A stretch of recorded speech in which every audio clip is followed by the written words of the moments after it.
What would our civilization be in a Type 1 Kardashev scale? The Kardashev scale is a method used to determine a civilization's technological advancement, which divides civilizations into three types, with Type 1 being the simplest civilization of all. The civilization created by the human race is not yet advanced enough to be considered a Type 1 civilization. How long until we reach that classification? Stay tuned to find out.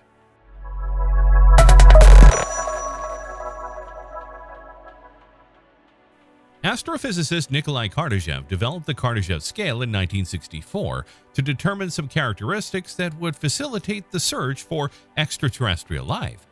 After analyzing several conditions in the history of the human race, Kardashev realized that there is a need that grows as civilization does: energy. As the human race has expanded worldwide, so are the needs for energy. Suppose this is inherent in all species that become an intelligent race. In that case, a hypothetical race of aliens who come to forge a civilization as significant or more extensive than that of humans will eventually also have an energy deficit. To solve this energy need, an extraterrestrial race must develop technologies to meet the demand for energy needed to sustain all members of their civilization. Kardashev theorized that in this sense, there must be three types of civilizations. Type 1, a civilization that can harness all the energy its home planet gives them.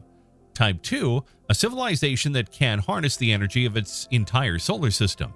Type 3, a civilization that can harness all the energy provided by the galaxy it is in. This series of videos will talk about each of these civilizations, and today we will talk about the Type 1 civilization. Type 1 civilization on the Kardashev scale. A Type 1 civilization has managed to create the technology to take advantage of every last drop of energy that its planet produces and the energy it receives from its star. Currently, if we count all the existing methods of electricity generation such as wind energy, geothermal, osmotic, wave, tidal, hydraulic, and of course solar energy, the planet Earth is capable of providing between 10 to the power of 16 and 10 to the power of 17 watts of energy to humanity. However, of that total, we only take advantage of 0.7%. That is why currently the human race cannot yet be classified as a Type 1 civilization. Human civilization is found in Type 0 civilization, that is, one that has not yet learned to harness the total energy of its planet. But how long until human civilization reaches the rank of Type 1 on the Kardashev scale? To find out, first let's talk about what a Type 1 civilization would be capable of. Fusion energy. At present, fusion energy is still far from becoming a reality. However, some experts are taking essential steps to creating, such as the International Thermonuclear Experimental Reactor, ITER in France. This consists of a magnetic fusion device designed to demonstrate the viability of fusion as a large-scale, carbon-free energy source, based on the same principle by which the sun and stars generate their energy. Nuclear fusion is a phenomenon in which two atoms fuse by the pressure of gravity or any other force. During the process, two or more atoms combine to create a single heavier one, and as a byproduct of that fusion, an immense amount of energy is generated. This is how stars work. The sun, the central star of our solar system, fuses hydrogen atoms into helium atoms. That process has been working for billions of years, giving the sun almost unlimited energy. If we can replicate that process on Earth, we should have the sun's power in the palm of our hands. Unfortunately, all nuclear fusion reactors are in the testing phase. Although the first lights are already being seen in creating this type of energy, there is still a long way to go before making this a reliable method to provide energy to humanity. A Type 1 civilization on the Kardashev scale would have access to nuclear fusion energy, and much of the world's demand would be supplied with it, which would serve to meet the needs of all members of its population and much more. Antimatter. Antimatter is the opposite version of matter as we know it. It comprises particles with an opposite charge to those that make up ordinary matter, and it is the most challenging material for humanity to obtain today. The most important thing about antimatter is that when it comes into contact with ordinary matter, are self-destructing, and in the process release a lot of energy. If we find a way to control large amounts of antimatter in the future, they could be an essential source of energy. There are two ways to get antimatter. On the one hand, we have particle accelerators, and on the other hand, there are the Van Allen belts. In Geneva, Switzerland, there is the Large Hadron Collider, better known as the LHC. This is the biggest machine built by humanity to date. The LHC is formed by a series of equipment and laboratories connected to a circular tunnel with a circumference of 26.7 kilometers. In this tunnel, the scientists are responsible for injecting R subatomic particles at speeds close to light. They are made to collide so that they release, among other things, antimatter particles, which we can only see but not collect. To collect antimatter, we would need to have a chamber with magnetic walls that retain the particles in a confined space without touching the walls. Remember that it explodes if the antimatter comes into contact with matter. But even if we manage to retain antimatter in a confined space, there is a problem. This problem is that although the LHC has been in operation since 2009, it has not been possible to produce a single gram of antimatter. This is because nanograms count the amount of antimatter produced in each collision. At that rate, it would take us several million years to make 1 gram. We don't have that much time, so if the human race wants to harness the energy of antimatter in the future, we will have to build giant particle accelerators or opt for option 2. Van Allen belts are donut-shaped regions around the Earth where there are high rates of ionizing radiation caused by the Earth's magnetic fields. Ionizing radiation is highly energetic radiation capable of ionizing matter, that is, of breaking molecular bonds and, in some cases, breaking atomic bonds. In the Van Allen belts, there is a special zone called South Atlantic Anomaly.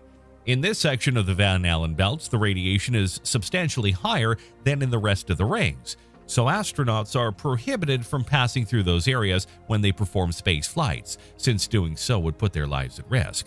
In 2011, the Satellite for Antimatter Exploration in Light Core Astrophysics Studies, better known as PAMELA, showed that this region can trap antiprotons, a type of antimatter particle produced by the shock of highly energetic particles from the Sun. Scientists believe that the amount of antimatter in the South Atlantic Anomaly could be enough to implement a project that allows the antiparticle to be used as fuel to propel spacecraft on future trips to other planets. The humanity already possesses this knowledge even without being an advanced civilization.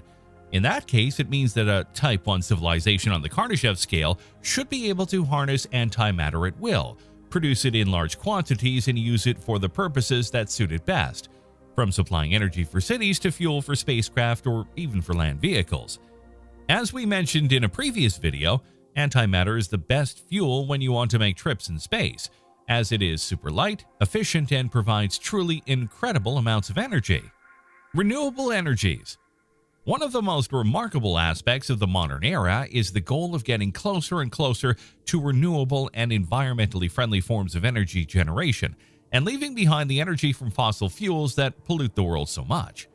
This means that as it advances, an intelligent civilization is increasingly distancing itself from fossil fuels and opting for renewable energy. Currently, human civilization has developed technologies that allow energy to be obtained from almost all natural phenomena. To take advantage of the energy of water, we have developed hydroelectric, tidal, wave, and osmotic energy. For wind, we developed wind energy. To take advantage of the energy coming from the Earth's interior, we created geothermal energy. We created photovoltaic energy systems and solar thermal energy for energy from the sun. And we even developed methods of power generation that do not exist on the planet, such as fission and nuclear fusion. All of these methods are just beginning to gain traction worldwide, but methods of generating power from fossil fuels such as coal and oil still far outweigh all renewable energy methods. A Type 1 civilization on the Kardashev scale would not depend on fossil fuels. On the contrary, all its energy production would be 100% based on renewable energies. They would take advantage of absolutely all the natural phenomena of the Earth. They would even be able to take advantage of the energy of meteorological phenomena that for now are unimaginable for us, such as taking advantage of the energy of lightning, the energy of hurricanes, and even the energy of volcanic eruptions and earthquakes. Climate control. A Type 1 civilization could do things that for now the human race are a mere dream. One of them is to control the climate completely. There are already some attempts to control the weather. such as the artificial rains created by the United Arab Emirates using drones that stimulate the water droplets suspended in the atmosphere to gather and fall by their weight in the form of rain. While this technology can create rain, this only changes the weather for a very short period of time, but the weather in general remains the same. A Type 1 civilization could do just that, change the climate anywhere in the world at will. It could cause rain in deserts, snow to fall in tropical cities, or heat at the poles of the planet. This is not to say that they would put their very existence at risk, only that they would have complete control of their planet's climate for their benefit, such as making it rain so that crops grow, making it hot so that people do not die of cold, or make it colder to freeze and preserve food. Having complete control over the climate would also entail a great responsibility on their planet that they will surely know how to cope with so as not to self-destruct. Shaping the world as you please. A Type 1 civilization would not only be able to control the climate of their planet, but they would also be able to control the entire planet at will. They would have the technology to trigger rain, hurricanes, tornadoes, tropical storms, earthquakes, tsunamis, and even volcanic eruptions. They would go from being just another species on the planet to being the absolute masters and rulers of the world. They would assume total control of what can happen, move cities, mountains, and even entire continents, giving the world the shape they want. They could place cities in the areas with the best climate or make the whole planet have the same environment everywhere. If we compare them to our current civilization, they would be like gods who could do anything they wanted with the planet. Permanent stay in space. Of course, a civilization with these characteristics would have the possibility to leave its planet when and however it wanted to. Although currently the human race already has a home where there are humans constantly in space, the International Space Station, a Type 1 civilization would not have only a few astronauts in space around its planet. It would have entire cities orbiting close to its planet, possibly in artificial ring-like structures around the planet where humans were living permanently in space. As you can see, a Type 1 civilization on the Kardashev scale is not just about how much energy is produced, but what can be done with all that energy. At present, the human race is only on 0.76% of the Kardashev scale. When do you think we could get to do everything a Type 1 civilization can?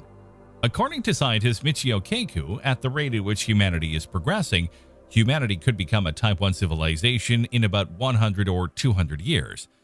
That is clear if we do not kill ourselves in a senseless war or a deadly virus exterminates us. If we survive, let's hope that one day, with the effort of all the members that make up this society, we will be able to move forward and together build the civilization of the future.